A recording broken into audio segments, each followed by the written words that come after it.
안녕하세요. 안양 윌스 기념병원 관절센터 김민규 원장입니다. 오늘 말씀드릴 내용은 진행된 무릎 내측 관절염의 수술적 치료가 되겠습니다. 본 내용은 이전 영상이었던 초기 무릎 관절염의 비수술적 치료에 이어지는 내용이 되겠습니다.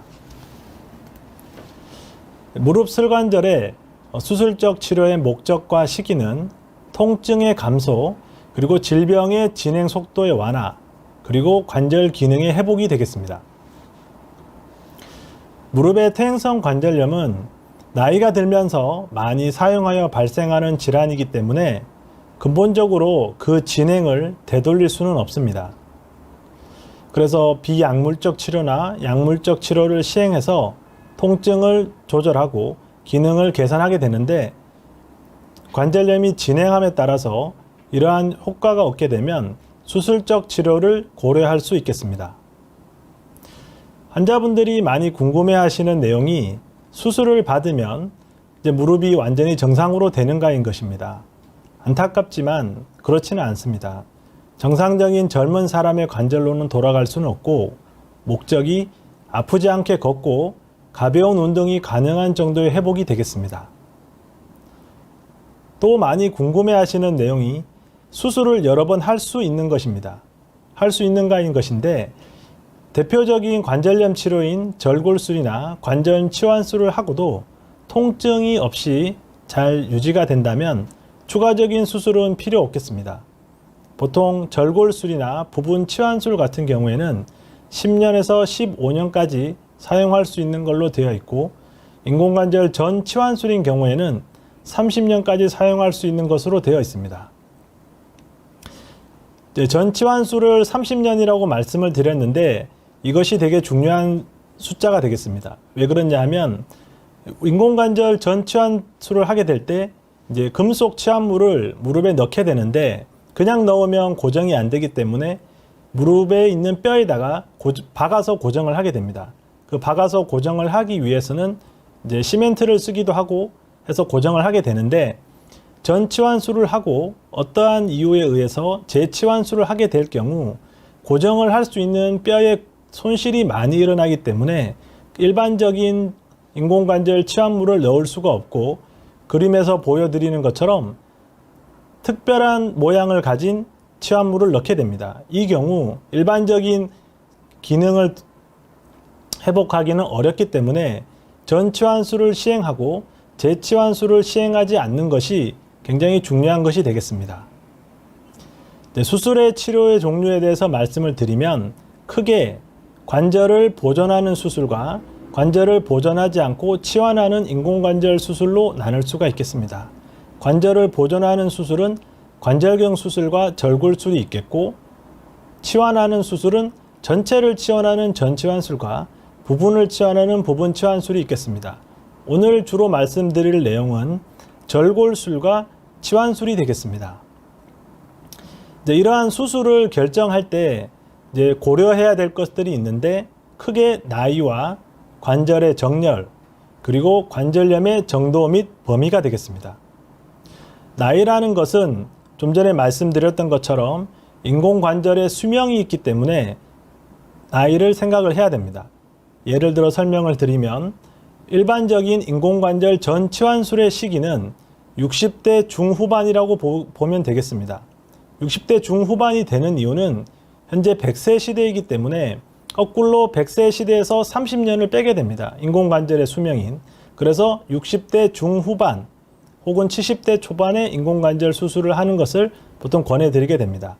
그리고 나이가 너무 많게 되면 수술 시 합병증 발생 위험이 발생하기 때문에 보통 일반적인 인공관절 치환술보다 부분 치환술이라든가 관절경 수술을 시행할 수 있게 됩니다. 그 다음으로 말씀드릴 내용은 관절의 정렬입니다. 일반적으로 관절염은 한국인을 기준으로 봐도 무릎의 내측의 관절염이 많이 발생하게 됩니다. 내측에 발생하는 관절염은 내반 변형을 일으키게 되고, 내반 변형은 일반적으로 O자다리가 발생하게 됩니다. 관절 외측에 발생하는 관절염은 외반 변형을 일으키게 되고, 이것은 X자 다리를 만들게 됩니다.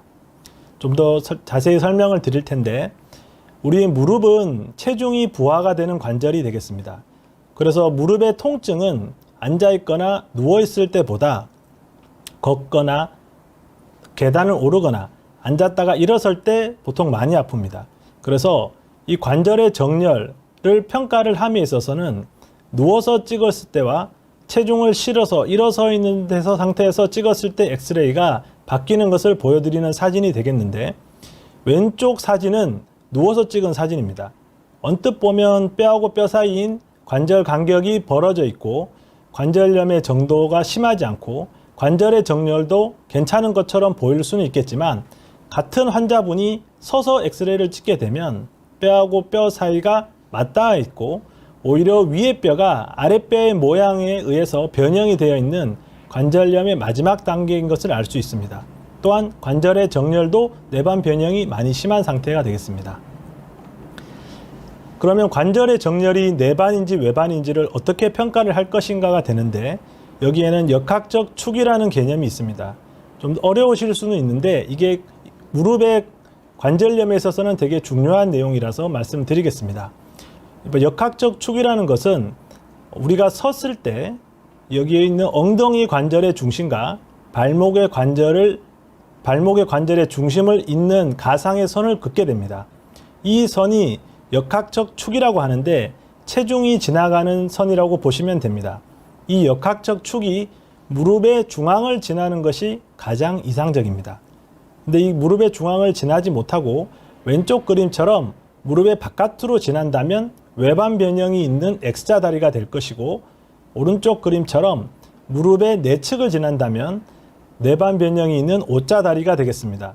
그러면 내반 변형이 있는 O자 다리가 무엇이 문제가 있는 것인가? 보통 내반 변형이 있게 되면 역학적 축이 내측으로 지나가기 때문에 내측으로 체중이 많이 부하가 됩니다. 결국 내측으로 체중이 부하가 되게 되면 내측에 관절염이 발생하게 되고, 내측에 관절염이 발생하면 그것이 내반 변형을 또 일으키게 됩니다. 이러한 악순환이 계속되기 때문에 이러한 악순환을 끊는 수술이 절골술이 되겠습니다. 그래서 이 절골술의 개념은 수술에 대한 것은 좀 있으면 설명을 드리겠지만, 무릎의 중앙으로 이 역학적 축이 지날 때 우리 무릎에는 내측과 외측으로 체중이 70%와 30%가 실리게 됩니다. 50대 50이라고 생각할 수는 있겠지만 무릎의 형태와 해부학적 형상은 무릎의 내측으로 70%가 실리고 외측이 30%가 실리게 됩니다. 그래서 이것을 외반 변형으로 일부러 수술을 해서 만들게 되면 무릎의 내측과 외측으로 체중이 실리는 게 70대 30이 아닌 40%와 60%가 실리게 됩니다. 그래서 일반적으로 내측의 관절염이 많이 진행된 환자에 있어서 내반 변형을 외반 변형으로 바꾸게 되는 절골술을 시행하게 되면 관절염이 진행된 내측을 보존하고 정상적인 외측을 많이 쓰게 되는 상황을 만들게 됩니다. 이렇게 보이는 사진이, 제일 왼쪽 사진이 내반 변형이 있는 왼쪽 무릎이 되겠는데, 절골술을 근위경골 절골술을 시행해서 외반 변형을 만든 사진이 되겠습니다. 보통 변형이 없는 내측 관절염이 있는 경우에는 내측 부분 치환술을 시행할 수 있겠고, 수술 전후로 정렬의 변화는 없는 사진이 되겠습니다. 마지막 사진은 내반 변형이 아주 심한 관절염이 있는 부분에 대해서는 인공관절 전치환술을 해서 내반 변형을 정상으로 만든 사진이 되겠습니다. 세 번째 수술 시 고려해야 될 것으로는 관절염의 정도 및 범위가 되겠습니다. 관절염이 내측에만, 두 번째 중간 그림처럼 내측에만 국한되어 있다면 부분 치환술이라든가 절골술을 시행할 수가 있겠습니다. 하지만 관절염이 내측이 아니라 외측 및 슬개 대퇴 관절인 전방을 침범하고 인대 손상까지 같이 있다면 인공관절 전치환술을 시행해야 될 것입니다. 또한 관절 내부의 조직을 전체적으로 침범하는 염증성 관절염인 류마티스 병이 있을 경우에는 인공관절 전치환술을 시행해야 될 것입니다. 다시 각각에 대해서 말씀을 드리게 되면, 수술적 치료의 종류는 이러한 것들을 고려해서 보존을 하는 수술을 할지, 아니면 치환을 하는 수술을 할지를 결정하게 되겠습니다. 처음으로 말씀드릴 내용은 근위경골 절골술. 보통 절골술이라고 하면 종아리뼈인 경골과 허벅지뼈인 대퇴골을 절골을 하게 되는데, 일반적으로 종아리뼈인 경골 절골이 흔하며 경골에서 무릎 관절에 가까운 근위부를 절골을 하기 때문에 수술명이 근위경골 절골술이 되겠습니다. 좀 더 그림을 확대해서 보여드리면, 종아리뼈의 근위부에서 내반 변형이 있는 부분을 내반 변형으로 바꾸는 사진이 되겠는데, 일정 지점을 처음에 이 사진에서는 내반 변형이 보이지만 그것을 절골을 해서 벌리게 되면 역학적 축이 무릎의 외측을 지나는 사진이 되겠습니다. 이렇게 벌린 다음에 그대로 놓으면 안 되기 때문에 금속을 대고 나사를 박아서 고정을 하게 되겠습니다. 이 사진은 좀 전에 보여드렸던 사진으로 내반 변형된 무릎을 외반 변형으로 바꾼 사진이 되겠습니다. 그 다음 수술은 부분 치환술이 되겠습니다. 부분 치환술 같은 경우에는 내측에만 관절염이 진행되어져 있고 인대 손상 등이 없고 무릎의 정렬이 정상적일 때 사용할 수 있는 수술이 되겠습니다. 보시는 것처럼 정렬이 정상이고 내측에만 관절염이 진행이 되어 있다면 내측에만 시행하는 부분 치환술을 시행할 수가 있겠습니다. 다음에는 마지막으로 말씀드릴 것은 전치환술이 되겠습니다. 전치환술이라는 것은 방금 말씀드렸던 것처럼 무릎 관절의 내측만이 아니라 내측, 외측, 인대, 그리고 관절 전체에 문제가 있을 때 인공관절 전치환술을 시행할 수 있겠습니다. 굉장히 심한 내반 변형도 인공관절 전치환술을 통해서 정렬의 정상화, 관절의 치환을 이루어진 것을 보여드리겠습니다. 네, 여기까지 말씀을 드리면 이 세 수술로 모든 것이 다 해결되고 문제가 없다고 생각하실 수 있는데, 저희는 그 다음 것까지를 설명드리려고 합니다.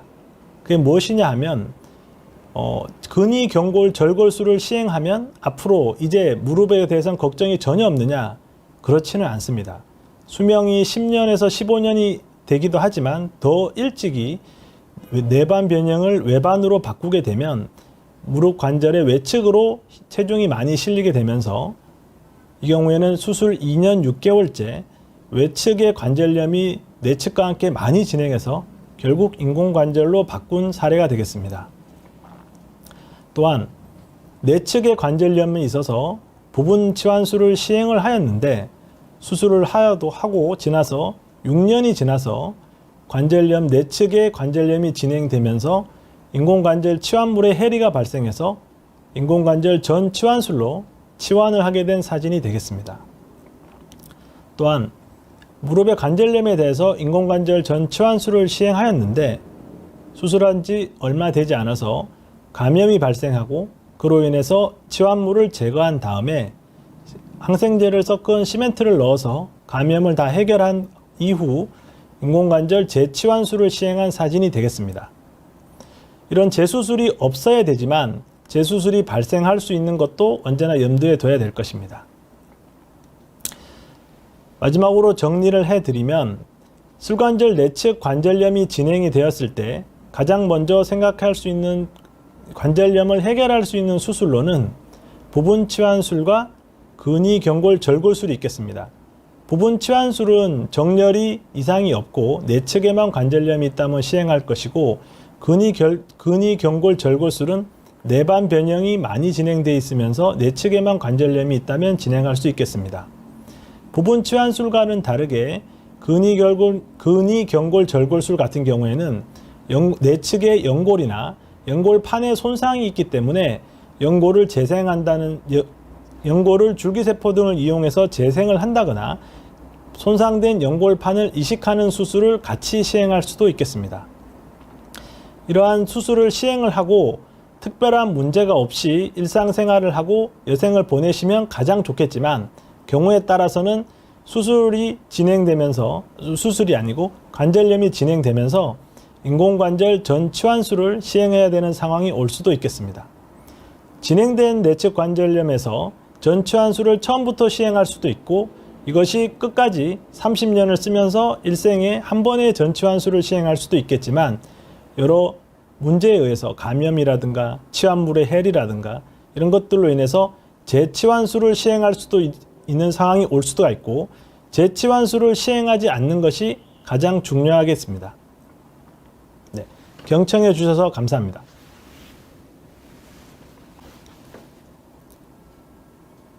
네. 자, 질문을 올리셨는데 질문에 대해서 말씀을 드리겠습니다.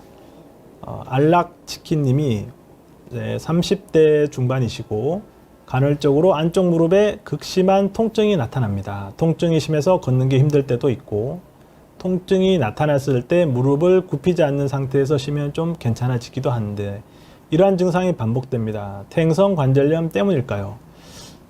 네. 30대이시면 일반적으로 퇴행성 관절염을 생각하기에는 이른 나이라고 봅니다. 왜냐하면 퇴행성 관절염은 일반적인 상황에서는 40대 후반, 50대 초반부터 생각을 할 수 있겠고 물론 예외적으로 골절이라든가 류마티스 관절염이라든가 다른 여러 가지 이전에 연골판 파열이라든가 그런 걸로 인해서 퇴행성 관절염이 발생하셨을 수도 있는데 퇴행성 관절염이라고 단정 짓기보다는 제 생각에는 검사를 통해서 원인이 뭔지를 확인을 하고 그 원인에 대한 치료를 하신다면 훨씬 많이 좋아질 수 있다고 생각이 됩니다. 푸바오 행복님, 수술한 지 3개월이 지났고, 네. 이건 발가락의 얘기신데, 무릎은 아니고 발가락의 얘기를 하셨는데, 만약에 이게 발가락의 변형에 대해서 이제 절골술을 하고 불편하신 게 있다면 검사를 해봐야 될 것 같습니다. 절골한 게 유지가 잘 되고 있는지, 만약 유지한 게 유지가 잘 되고 있다면 시간이 지나면서 좋아지지 않을까 생각합니다. 자, 연구업다님. 어머니께서 무릎이 안 좋으셔서 서울대병원 진료를 보셨고 인공관절 수술을 해도 다리가 다 펴지지 않는다고 하십니다. 수술하고 재활치료를 잘 해도 안 펴질까요? 왜 처음부터 안 펴진다고 하는지. 네. 무릎이 굉장히 안 좋으신 것 같습니다.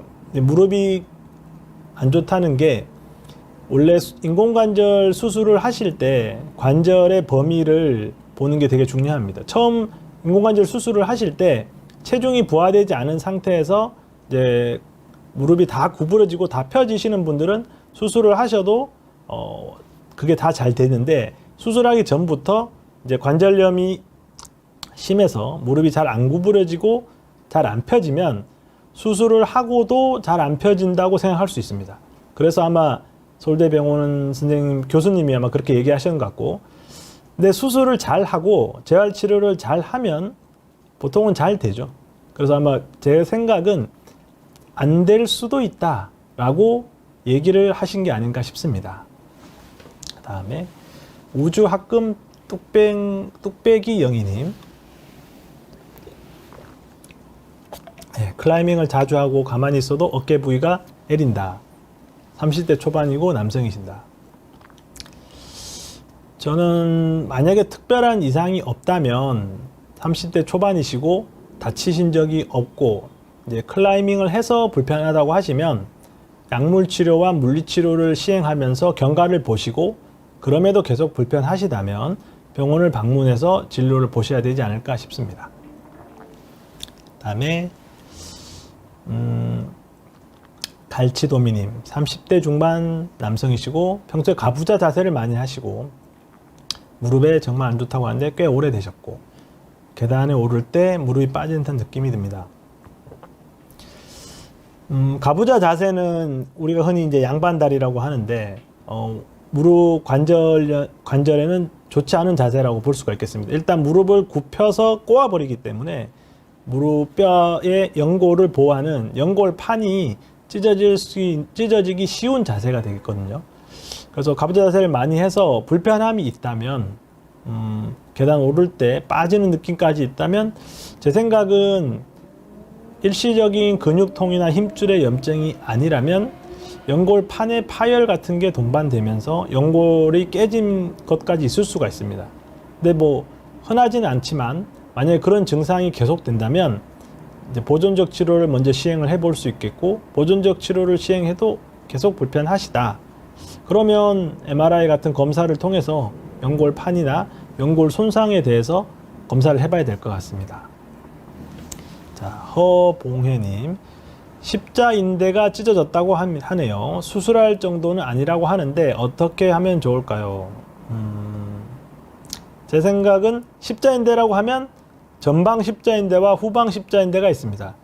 찢어졌다는 게 부분 파열인지 완전 파열인지는 모르겠지만 보통 찢어졌다고 하면 완전 파열을 얘기한다고 생각할 때, 전방 십자인대라면 이게 찢어지게 되면 회복이 보통은 되지 않습니다. 그래서 수술을 권유를 하게 되는데, 반대로 후방 십자인대 같은 경우에는 부분 파열은 보통 수술을 하지 않고 완전 파열이 있다고 하더라도 경우에 따라서는 수술을 하지 않고 경과를 보면서 추후에 무릎이 얼마나 동요가 있느냐에 따라서 수술을 결정하기도 합니다. 그래서 허봉혜님 같은 경우에는 십자인대가 전방이 찢어졌는지 후방이 찢어졌는지 그리고 완전 파열인지 부분 파열인지가 중요할 것 같고, 전방 십자인대 완전 파열이라면 수술을 하셔야 되고, 후방 십자인대 부분 파열이나 완전 파열이라면 경우에 따라서는 수술하지 않고 경과 관찰만으로도 좋은 결과를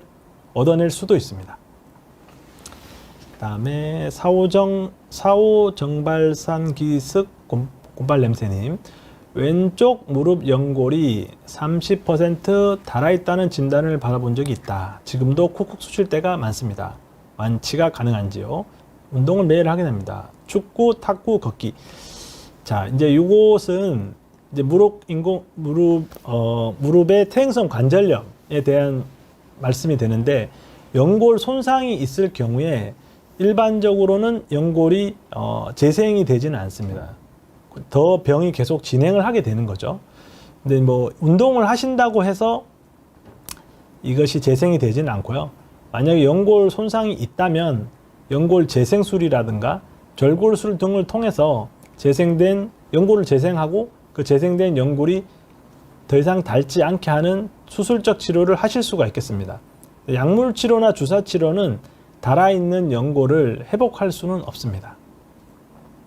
자, 고구마는 맛있어님.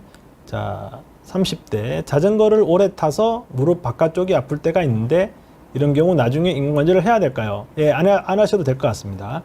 왜냐하면 30대시고 자전거를 많이 타시는 분은 관절염은 요 말씀만 들어서는 없지 않을까 생각합니다. 왜 그러냐면 무릎의 가장 안전한 운동 중 하나가 자전거 타기입니다. 이제 그 이유는 여러 가지가 있는데, 물론 조건이 있습니다. 조건은 이전 영상에서도 말씀을 드렸는데 크게 두 가지.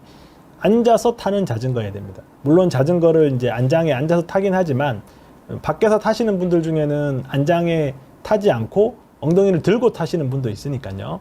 그리고 이 무릎을 많이 구부리지 않게 안장이 높이가 적절히 높아야 됩니다. 왜냐하면 너무 많이 구부리게 되면 무릎에 압력이 올라가서 관절염이 발생할 수도 있거든요.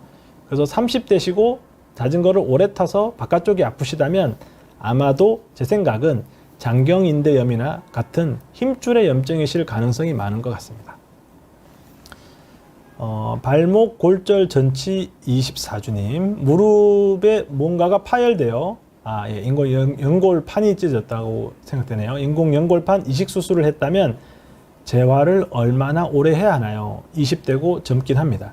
네, 연골판을 이식할 수가 있습니다. 이식하는 것도 물론 이제 나이 제한이 있고 수술을 하고 나서 재수술까지의 기간이 의료보험상 정해져 있기는 한데 수술을 하고 재활을 얼마나 오래 해야 하는 것에 대해서는 상당 기간 오래 하셔야 됩니다. 왜냐하면 연골판을 이식하는 과정에서 이식을 하고 고정할 때까지 무릎을 많이 쓰지 않고 고정을 해야 되기 때문에 그 고정 이후에 이제 다시 근육을 올리고 무릎 관절에 굳어 있는 걸 풀어야 되기 때문에 제어를 얼마나 오래 해야 된다는 걸 딱 집어서 말씀드리긴 어렵지만 보통 6주, 12주 이후에 재활을 한다고 하면 길게는 6개월까지 재활을 잡으셔야 될 겁니다. 다음은 라즈님. 요즘 러닝을 하면 무릎이랑 무릎 옆 관절이 아픕니다. 이러면 러닝보다는 걷기가 좋을까요? 모든 운동은 통증이 없는 상태에서 하는 게 가장 좋다고 생각을 하는데 아프시다면 일단 걷는 걸로 운동량을 좀 줄이시는 것도 필요하지 않을까 생각합니다. 그 다음에 파주 스타렉스님. 29살입니다. 부주상골 증후군이 있는데 무릎도 휜 것 같고 통증도 조금 있습니다. 수술을 해야 하는 걸까요? 네, 두 가지 질문을 동시에 하셨는데요. 일단 부주상골 증후군이라고 하는 것은 우리 발목의 내측에 주상골이 있습니다. 주상골이 있는데 여기에 부주상골이라고 해서 뼈가 하나 더 있는 거죠.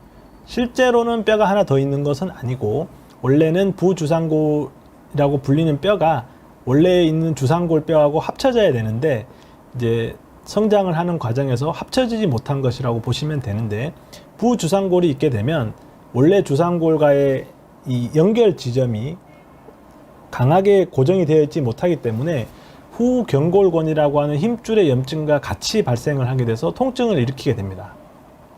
근데 무릎이 휜 거하고는 연관이 없긴 하지만 수술을 해야 된다면 부주상골 증후군에 대한 수술을 말하시는 건지 무릎이 휜 것에 대한 것을 말하시는지 모르겠지만 아마도 부주상골 증후군에 대한 것을 말씀하시는 것 같은데 이 경우라면 저는 경과를 지켜보시기를 말씀드리겠습니다. 왜냐하면 부주상골을 제거한다거나 원래 주상골에 고정하는 수술을 할 수도 있지만 아주 심하지 않으시다면 보통 주사치료나 약물치료 등으로 증상이 많이 완화되실 수가 있겠습니다.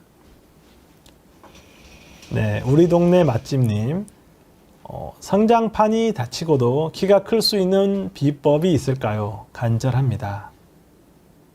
물론 결론적으로 말씀드리면 있습니다. 있지만 대가가 있는 거죠. 이제 성장판이 다치게 되면 인위적으로 다리뼈를 늘리는 수술을 시행할 수 있습니다. 이제 제가 이번에 말씀드렸던 절골술 중에 이제 근위경골 절골술 같은 경우 절골술을 하게 되면 키가 커집니다. 이제 교정각이 얼마냐에 따라 다르지만 보통 10도 이상 교정을 하시게 되면 1cm 이상 커집니다. 실제로는 2, 3cm까지도 커지시고요. 그게 아니더라도 요즘에 이제 경골 절골술을 시행을 해서 키가 커지게 하는 법들이 있습니다. 근데 이게 문제가 뭐냐면요. 뼈는 길게 만들 수가 있는데 근육이라든가 신경, 혈관 이것을 길게 만들기가 어렵기 때문에 거기에 대해서는 무작정 그걸 늘리게 되면 신경이나 혈관에 손상이 있을 수가 있습니다. 그래서 키를 크는 데는 제한이 있다고 볼 수 있는데 비법은 있습니다. 수술로 늘릴 수는 있습니다. 다음은 스위스 숲속 스미스 씨의 스미스 머신 수집회. 거북목이 살짝 있는데 목보호대 같은 게 도움이 되는지 궁금합니다. 네, 도움이 되죠. 도움이 되지만 왜 거북목이 있는지 거북목을 만드는 자세를 교정하는 게 더 도움이 되시지 않을까 싶네요.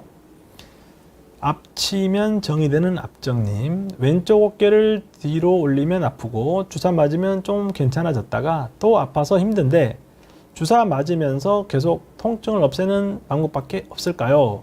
예, 이거는 이제 어깨 얘기를 말씀하신 건데 요 말씀만으로 봐서는 오십견이 있는 게 아니신가? 어깨가 굳어 있으신 거죠. 이제 왼쪽 어깨를 뒤로 올리면 아프신 건데 주사를 맞으면 어떤 주사인지는 모르겠지만 보통 이제 염증을 떨어뜨리는 스테로이드 주사라든가 이제 이런 통증 주사가 되겠는데 맞으면 통증이 떨어집니다. 근데 이때 굳어 있는 어깨를 펴줘야 됩니다. 스트레칭을 해야죠.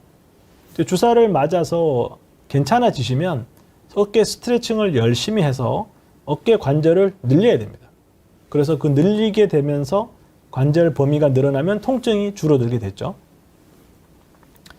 다음은 현미밥 실현입니다. 반올상 연골판 파열입니다. 그냥 두면 계속 찢어질까요? 평소 관리를 해야 하나요? 아니면 수술을 받아야 하나요?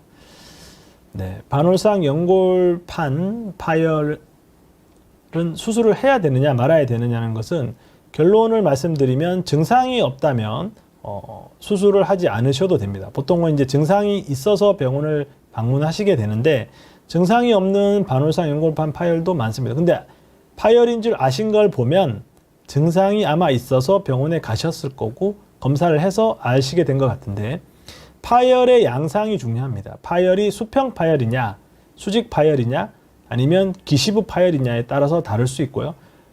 보통 놔두게 되면 파열이 더 진행할 수도 있습니다. 평소 관리를 어떻게 해야 하나요? 관리는 아무래도 무릎을 과하게 쓰지 않는 가부좌를 피한다거나 쪼그리는 자세를 피한다거나 그런 것들을 피하시면 무릎을 체중을 실은 상태에서 굽혀서 꺾거나 돌리는 걸 피하시는 게 좋을 것 같습니다. 그리고 통증이 있다면 그 통증이 반올상 연골판 파열로 인해서 있는 거라면 수술을 하는 걸 권해드리겠습니다.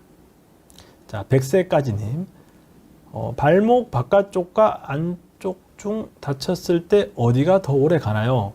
지난번엔 바깥쪽 다쳤는데 꽤 오래 갔는데 이번엔 안쪽을 다쳤어요. 근데 이거는 질문이 어렵네요. 왜냐하면 바깥쪽 어디 부분을 다쳤고 안쪽 어디를 다쳤는지에 대한 건데 가장 흔한 게 발목을 삔 거를 말씀드린다면 발목은 보통 외측을 많이 삐게 되기 때문에 내측은 생각보다 심하진 않습니다. 근데 골절이나 이런 건 다르겠죠. 근데 어느 쪽이 더 많이 가나요? 발목은 바깥쪽이 훨씬 손상이 잘 발생을 하고 인대 손상 같은 게 심하기 때문에 제 생각은 바깥쪽이 더 오래 가지 않을까 생각을 합니다. 압록강 천백리 순정님, 어깨가 돌릴 때마다 뚝뚝 소리가 나는데 돌릴 땐 안 아픈데 헬스할 땐 또 어깨가 아파요. 이거 문제 있을까요? 이제 정형외과 진료를 보다 보면 환자분들이 정말 많이 질문을 하십니다. 관절을 움직일 때 소리가 나는데 이게 괜찮은가? 이게 문제가 있는 게 아닌가? 근데 이제 저희가 말씀드리는 내용 중에 하나가 통증이 없으시면 괜찮습니다. 통증이 없이 관절을 돌릴 때 나는 소리는 보통은 괜찮습니다. 헬스할 때 아프신 건 다른 문제지 않을까요? 근육통. 그 다음에 안지연 TV 열성 팬. 실제로 허벅지 운동하면 무릎 통증 줄어든다고 하는데 스쿼트가 제일 좋나요? 네, 아주 좋은 질문이신데 허벅지 운동을 하면 무릎 통증이 줄어듭니다. 이것은 이제 논문으로도 발표되고 과학적으로도 이제 입증이 되어 있는 것인데 보통 허벅지라고 하면 앞쪽과 뒤쪽이 있겠죠. 허벅지 앞쪽은 대퇴사두근, 뒤쪽은 햄스트링이라고 이제 보시면 되는데 이제 허벅지 운동을 할 때 어떤 근육을 강화시키는 게 가장 좋으냐인데 보통 허벅지 앞쪽 대퇴사두근을 강화시키는 게 무릎 통증을 줄이는 데는 가장 좋습니다. 그럼 어떻게 강화를 시키느냐? 스쿼트를 많이 하시는데 제 생각은 스쿼트보다 레그 익스텐전 운동을 하시는 게 더 좋지 않나 생각합니다. 왜 그러냐면 스쿼트도 물론 좋은 운동이고 하는데 한 가지 저는 단점이 있다고 봅니다. 일단 운동 난이도가 높고요.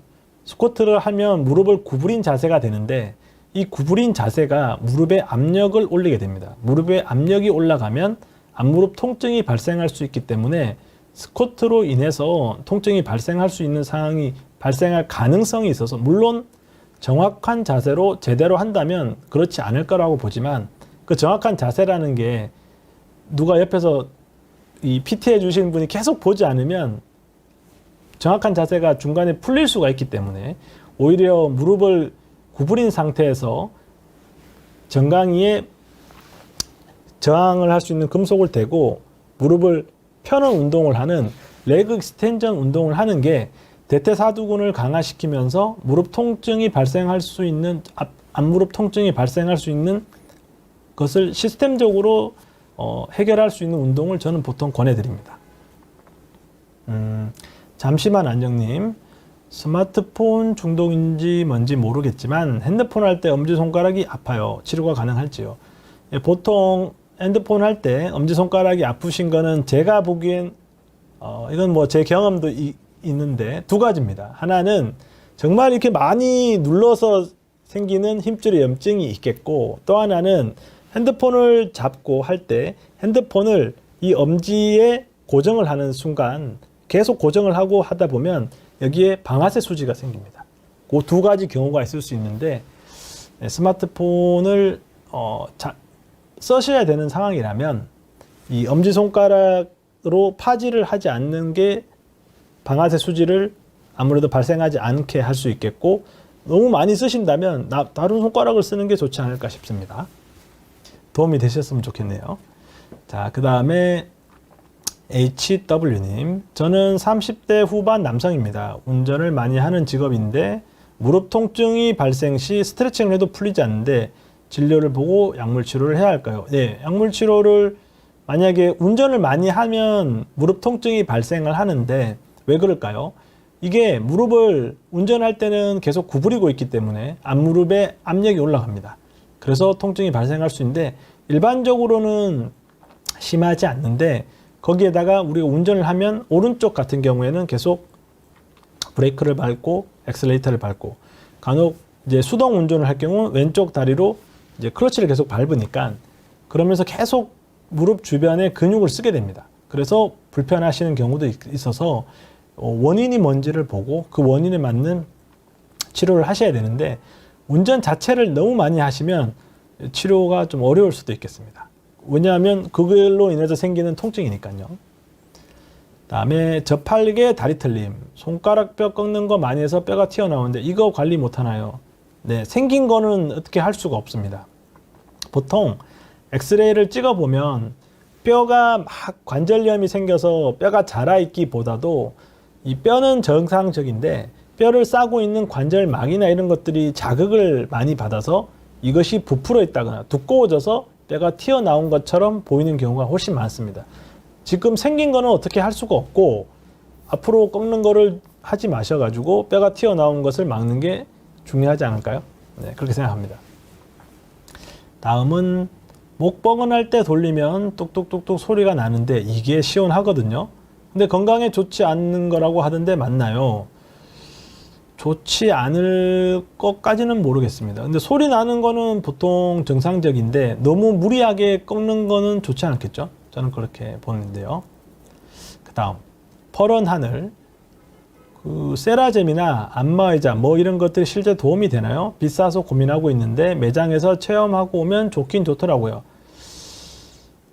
근데 뭐 이제 좋다는 게 어디까지를 좋다고 하느냐가 중요한데, 그냥 저희가 이제 마사지를 받으면 근육통이 줄어들고 좋잖아요. 이런 면에선 도움이 되지만 질병 자체를 교정한다거나 치료하는 거하고는 관계없다고 생각합니다. 자, 스위스 숲속 스미스 씨, 사무직인데 좋은 슬리퍼를 신으면 좀 육체 건강에 도움이 될지 궁금합니다. 뭐 어디에 불편하신 거에 따라 다를 수가 있겠는데, 일단 발바닥이 불편하신 거라고 한다면 좋은 슬리퍼, 이제 쿠션이 있고 발목이나 발바닥을 잡아줄 수 있는 슬리퍼를 신으면 육체 건강에 도움이 될 것입니다. 그 다음에 앞치면 정의되는 앞정님, 컴퓨터를 많이 해서 어깨, 목 통증이 종종 세게 옵니다. 헬스하면 좋다는 말이 있는데 이게 사실인가요? 많이 해서 일단 컴퓨터를 좀 줄이셔야 되지 않을까 싶고요. 그게 원인이 된다면 헬스를 해서 근육을 강화시키거나 이러면 아무래도 근육통을 줄일 수 있는 건 사실입니다. 네. 현미밥 시러님, 좋은 의자가 실제로 효과가 좋은지 모르겠습니다. 100만 원 넘은 의자들이 있던데 망설여집니다. 이건 제가 잘 모르겠는데요. 좋은 의자가 어떤지는 잘 모르겠지만 아마 뭐 인체공학적으로 정말 인체공학적으로 만들고 그런 의자라면 뭐 좋지는 않을까 싶은데 100만 원이 넘는다고 하니 저도 잘 모르겠네요. 망설여지네요. 자, 백세까지님, 체외 충격파를 받고 더 아픈데 이유가 뭘까요? 예, 체외 충격파를 받으면 아파야 됩니다. 이제 체외 충격파에 대한 것은 기본적으로 체외 충격파의 개념이 이제 염증이 있는 조직을 체외에서 충격을 넣어서 피부를 지나가서 그 염증 있는 조직을 깨 부수는 겁니다. 그러니까 깨 부수기 때문에 아파야 됩니다. 이게 안 아프면 체외 충격파가 아닌 거죠. 잘못 엉뚱한 부위를 치료를 한 겁니다. 그래서 체외 충격파를 받아보신 분은 아시겠지만 체외 충격파 치료를 시작할 때 여러 부위를 이렇게 스캐닝을 합니다. 그리고 아픈 부위를 찾죠. 그러면 그 아픈 부위를 조지는 겁니다. 그래서 그 아픈 부위를 완전히 다시 더 미세하게 손상을 일으켜서 그 손상을 일으킨 게 정상 조직으로 복구되는 게 체외 충격파의 치료 원리 중에 하나가 되겠습니다. 그래서 아픈데 이건 정상입니다. 그 다음에 압록강 천백리 순정님, 반월상 연골판이 조금 찢어졌는데 완쾌되려면 몇 개월 걸리나요? 예, 완쾌가 되지 않습니다. 찢어진 거에 대해서는. 왜냐하면 반월상 연골이라는 부위가 그 조직이 우리 몸에서 되게 특별한 조직 중에 하나입니다. 무엇이 특별하냐 하면 우리 몸은 보통 혈관이 있어서 상처가 나면 상처가 난 부위에 피가 나고 피가 나면서 그 조직이 회복이 됩니다. 근데 반월상 연골판 같은 경우에는 혈관이 없습니다. 따라서 찢어지게 되면 회복이 안 됩니다. 그래서 반월상 연골판 파열이 되면 봉합술은 아주 제한적으로 이 반월상 연골판이 끝나는 부분, 관절막하고 만나는 부위에서만 봉합술을 시행할 수 있고, 보통 반월상 연골판이 파열이 되면 제거하는 다듬는 수술을 부분 절제술을 시행하게 됩니다. 다음은 존슨스 베이비 로션님, 발목 정거비 인대가 부분 파열이면 수술을 하지 않는다고 알고 있는데 파열되면 재생이 안 되니까 수술해야 하는 것 아닌가요? 네, 이것은 완전 파열이냐 부분 파열이냐가 중요하다고 봅니다. 이제 발목 정거비 인대라고 하면 발목 외측 복숭아뼈 앞쪽에 있는 인대가 되는데, 우리가 발목을 삐게 되면 가장 많이 손상을 받는 인대가 되겠습니다. 부분 파열이면 수술을 하지 않는 이유는 전체 파열과는 다르게 부분 파열인 경우에는 파열된 부분은 있지만 파열되지 않는 부분이 있어서 전체적인 정렬이 유지가 됩니다. 그러니까 나머지 부분에서 다시 회복이 가능하다는 거죠. 근데 완전 파열이 되면 이 접점이 완전히 없어져 버리기 때문에 접점이 없는 상태에서 회복이 되면 이 인대가 서로 뼈와 뼈를 잡아주는 거기 때문에 뼈와 뼈를 잡아줄 수가 없게 돼서 완전 파열인 경우에는 수술을 하지만 부분 파열인 경우에는 반기부스를 잘 착용하면 보통 많이 정상적인 상태까지 회복이 된다고 보시면 되겠습니다. 안지연 TV 열성팬님, 오십견이라는 건 60대쯤 되면 다 생기나요? 아니면 나이가 많아도 안 생기는 부위 있나요? 오십견이라는 것은 일단 병명 자체는 잘못된 거라고 봅니다. 하지만 이제 일반인들이 많이 이제 인식하고 있는 단어이기 때문에 저도 뭐 오십견이라는 단어를 쓰는데, 좀 더 정확하게 표현하자면 유착성 관절 낭염이 되겠습니다. 50대에 많이 생기기도 하고요. 안 생기시는 분도 많습니다. 근데 나이가 들면 사람은 관절이 다 굳어가기 때문에 뭐 나이가 들면 조금씩 굳게 되는데 50대가 가장 흔하고 60대 때도 생기기도 합니다. 아주 드물게는 30, 40대도 생깁니다. 나이가 많아도 안 생기시는 분이 있나요? 네. 나이가 많아도 안 생기시는 분은 안 생기십니다. 잠시만 안정민, 파라벤 치료기가 손목이나 발목 통증에 도움이 되나요? 가정도 좋은지 궁금하네요. 아마 파라벤이 아니라 파라핀이겠죠. 파라핀 치료기는 손가락이나 발목, 손가락까지는 아니고 보통 파라핀 치료는 손가락이 굳었을 때 풀기 위해서 많이 쓰시는데 도움이 많이 됩니다. 굳으신 분들한테는요. 자, 압록강 천백리 순정님, 무릎 건강을 위해서 어떤 생활 습관을 하고 계시는지가 제일 궁금하네요. 의사 선생님들께서 하시는 거라 더 믿음이 갈 것 같습니다. 요즘 유튜브에 잘못된 정보들이 많아서 믿지 않거든요. 저는 무릎 건강을 위해서 제 기준을 말씀드리면, 저는 계단이 있으면 될 수 있으면 올라가려고 하고, 내려올 때는 엘리베이터를 타려고 노력합니다. 올라가는 거는 이제 허벅지 앞 근육인 대퇴사두근을 강화시키기 위한 것이고, 내려올 때는 아무래도 특별히 문제가 되지는 않지만 내려오는 과정에서 체중이 계속 아래로 실리게 되면서 연골 손상이 발생할 수 있어서 올라갈 때는 걸어서 올라가고 내려올 때는 엘리베이터를 타고 내려오려고 많이 노력하고, 걷는 것은 도움이 되는데 이제 진료를 보다 보면 환자분들이 걷는 거를 너무 심취하셔서 2-3시간 걸으시고 그러시는 분들이 있는데, 저는 뭐 걷는 것보다도 안 아픈 범위 내에서 걷는 거를 추천드립니다. 그러니까 어떤 분은 5,000보가 그 정도일 수도 있고 어떤 분은 10,000보일 수가 있는데, 10,000보를 채우려고 너무 많이 걸으실 필요는 없다고 생각합니다. 저는 보통 제 생각은 하루에 한 5,000보 정도 걷는 것 같습니다. 고구마는 맛있어님, 발목 인대 봉합술을 받았습니다. 이제 막 목발을 떼고 살짝씩 디뎌서 걸어보라는 진찰을 받았는데요. 보통 많이 걸으면 다시 찢어질 수도 있는 건가요? 너무 조심스럽고 완전히 아물 때까지 술은 맥주 한 잔도 안 되나요?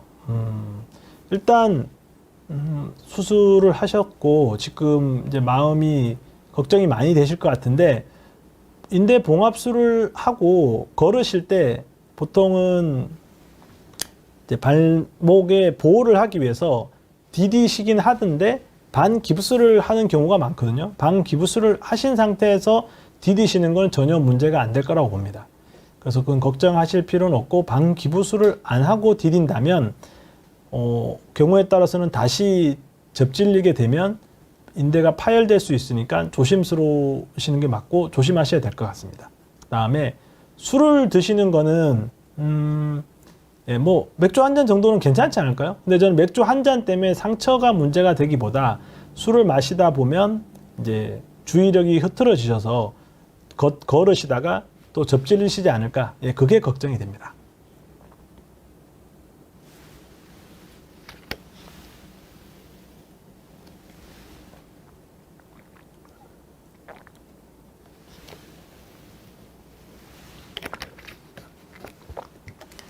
네, 많은 내용에 대해서 제가 아는 범위 내에서 질문을 답을 해드렸는데 도움이 되셨을까 싶습니다. 오늘 또 좋은 시간을 가진 것 같고 모두 건강하십시오. 안녕 뉴스 기념병원 관절센터 김민구 원장이었습니다.